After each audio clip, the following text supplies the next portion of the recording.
Ça va quoi? Bonjour. Les riders et les rideuses. Bah oui, on n'oublie pas les petites rideuses. On fait aucune différence sur cette chaîne YouTube. Mais où va-t-on? Bah même moi je sais pas en fait. C'est le mec qui prend la moto mais il sait pas où il va rouler. Bon, non en vrai si j'ai ma petite idée, tu vois d'où on va aller, hein, avec ma petite femme là, mon petit bébé. Mais on va aller se poser. Bah, pour que je vous la présente tout simplement, parce que j'ai déjà sorti des vidéos mais j'ai pas encore présenté la moto. Bah oui.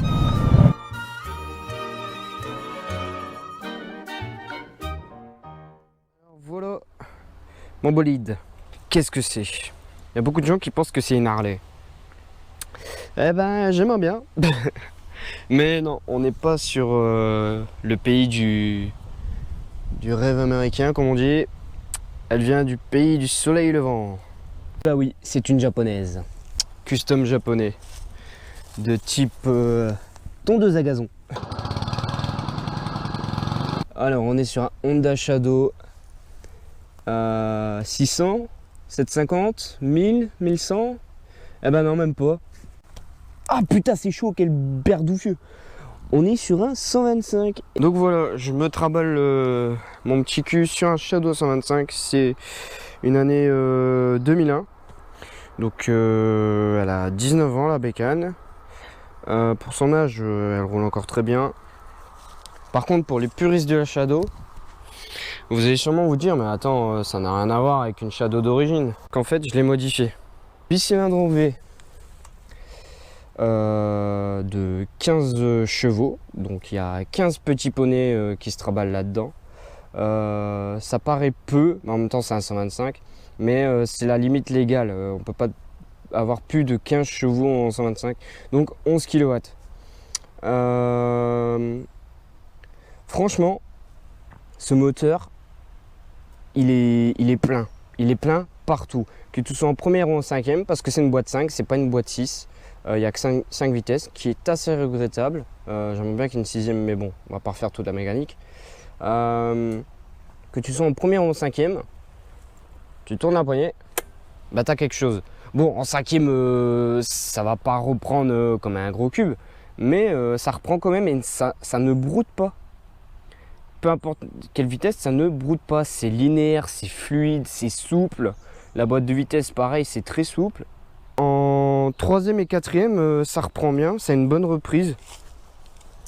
Pour avoir testé plusieurs 125, bah, en même temps c'est la mienne, mais je trouve que c'est une des meilleures en fait. Je trouve que c'est une des meilleures. Après, les monos en 125, ça marche bien aussi, mais c'est pas le même. Un mono, ça cogne en bas régime, ça claque. Là, c'est fluide, c'est clean quoi. T'as pas de vibration, c'est linéaire de ouf. Réservoir de 14 litres 5, ouais, 14 litres 5, avec une réserve de 3 litres. Ça fait 2 ans que je l'ai cette moto, mais ça fait seulement 1 an que je roule avec. Parce que je l'ai acheté bien avant le permis et bah, elle a hiverné un petit peu dans mon garage quoi, et ça fait 1 an que je roule avec, j'en suis très satisfait. J'ai jamais eu de problème à part usure normale, donc j'ai déjà changé les pneus. Derrière le pneu arrière, je vais devoir le rechanger parce que bah, voilà, il y a une sale gueule. À l'avant, ben ça va. Donc les pneus, on est sur les pneus d'origine. Enfin, j'ai remis les mêmes que ceux d'origine, donc c'est des Dunlop 100 sur 90 en 17 pouces. Et franchement, bah, ça accroche bien quoi. Enfin, que ce soit sur le sec ou sur la pluie, enfin Dunlop, moi j'aime bien. À l'arrière, on est sur du 130 sur 90 et c'est du 15 pouces. Et pareil, ça accroche vite. Par contre, comme c'est un custom et en général tu fais plus de ligne droite, bah, c'est toute la bande du milieu qui bouffe plus vite, alors que les côtés, bah, ça bouffe presque pas. C'est un petit peu le bémol des customs, les pneus à l'arrière. Enfin, c'est le seul truc qui est un peu chiant. Après le keychain, bah, je l'ai déjà changé. C'est le deuxième.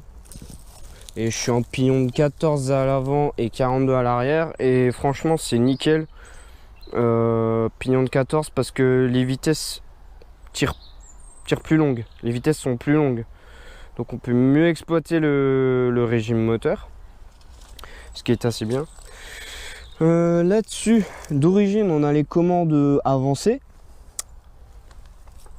Donc commande avancée, enfin une position qui est vraiment custom quoi. Enfin les jambes en avant, tranquille.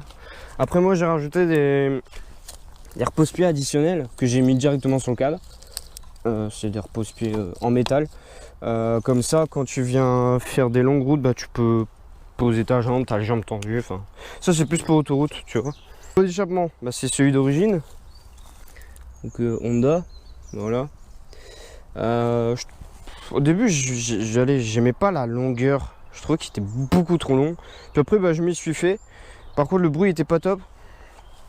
Donc il n'y a plus de chicane et il y a un petit peu percé à l'intérieur.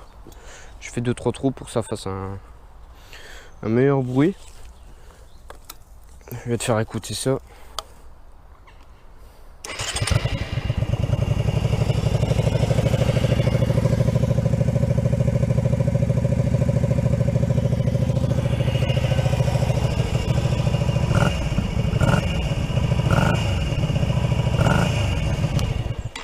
Compteur. Le compteur qui est assez basique.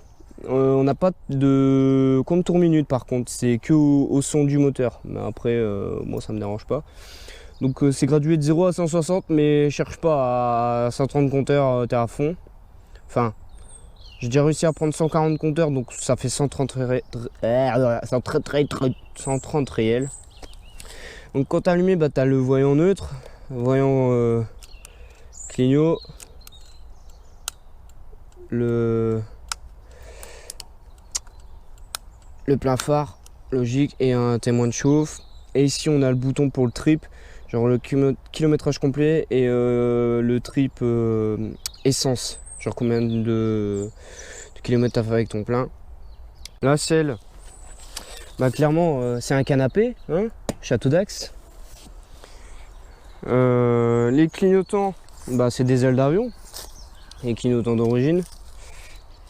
On est sur des ailes d'avion, l'aérodynamisme il est génial. Avant d'origine, moi j'ai rajouté du Chatterton en mode café racer, parce que j'aime bien. On a des phares additionnels pour le plein phare. Ça c'était déjà dessus quand je l'ai acheté et j'aime bien. Puis la nuit c'est pratique, on voit beaucoup mieux. Donc voilà, refroidissement liquide. Dessus on a un radiateur, ce qui est assez rare sur les 125 je trouve. Dessus il y a aussi un petit gadget que j'aime bien. C'est un témoin de charge qui donne la charge de la batterie. C'était déjà dessus quand je l'ai acheté. Donc maintenant on va passer aux modifications que j'ai fait dessus. Déjà je peux le voir, le bâti arrière. Normalement il va jusqu'ici à peu près. J'ai coupé, condamné la selle passager. Ça en fait c'est le garde-boue avant qui était à l'avant. Je l'ai coupé, je l'ai adapté et tout, et ça me fait un cul relevé en fait, et j'adore quand les bécanes elles ont le cul relevé comme ça. Je trouve ça stylé, je trouve que ça a une belle coupe, une bonne gueule, tu vois, enfin je trouve ça stylé. Donc ça donne ça. Après je me suis refait un petit support de plaque déporté, donc ma plaque elle est là, mais enfin là elle est floutée, bref, avec un petit feu déporté sur le côté, tout simplement. Donc après j'ai repiqué mes clignotants forcément plus courts. Donc voilà, il y avait déjà des trous de fixation ici, j'ai remis dans les trous de fixation, j'ai refait passer les câbles et tout, enfin tu vois. Un petit truc tout simple, tout con. Forcément le garde-boue à l'avant, j'ai dû en mettre un autre. Celui-là j'ai commandé sur internet pour 15 balles. Genre c'est un garde-boue de CG 125 Honda, tu vois. Mais il est adaptable sur la Shadow, donc j'ai remis ça, c'est stylé. Ensuite, les rétros sont pas d'origine.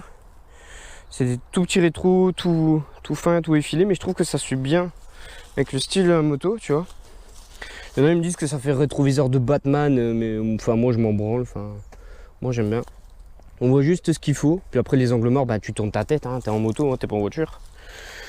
Le guidon aussi, j'ai mis un guidon type custom cruiser, tu vois. Un peu incurvé et tout, enfin j'aime bien. Avec des pontées, tout ça en 22 mm. J'ai changé les poignées aussi pour avoir un meilleur grip. Puis voilà quoi, après les repose-pieds additionnels. En fait, il y a moyen de se faire une petite prépa bobber pour que dalle en fait. Il y en a, ils font des grosses prépas et tout, je dis pas c'est stylé, mais quand t'as pas de thune, ben tu vois, c'est la preuve que tu peux quand même te faire un petit bobber bien sympa, tu vois. Non, franchement, enfin moi j'aime bien, enfin après c'est normal, c'est ma moto, mais voilà. Donc je crois qu'on a fait le tour. Hein. N'hésitez pas à vous abonner à la chaîne et à lâcher un petit pouce bleu, ça fait pas de mal. Petite BM là, je crois que c'est une M2 ça, je suis pas sûr, je suis pas trop BM, mais bon. Bref, je disais n'hésitez pas à vous abonner parce que j'ai remarqué genre par rapport au nombre de vues que les vidéos font, le nombre d'abonnés n'est pas le même. Genre pour l'instant j'ai 10-11 abonnés tu vois et les vidéos elles font par exemple 30 vues. Donc ça veut dire qu'il y a plein de personnes qui regardent mes vidéos mais qui sont pas abonnés. Les gars vous pouvez vous abonner, hein, c'est gratuit, hein, je vais pas vous piquer de l'argent si vous vous abonnez. Puis même mes vidéos sont pas monétisées donc en soi on s'en fout. Puis mettre un petit pouce bleu ça coûte rien non plus. Au contraire, vous mettez un pouce bleu, la vidéo elle va mieux se répertorier, elle fera plus de vues. Et comme ça je pourrais plus partager ma passion. Voilà, tout simplement.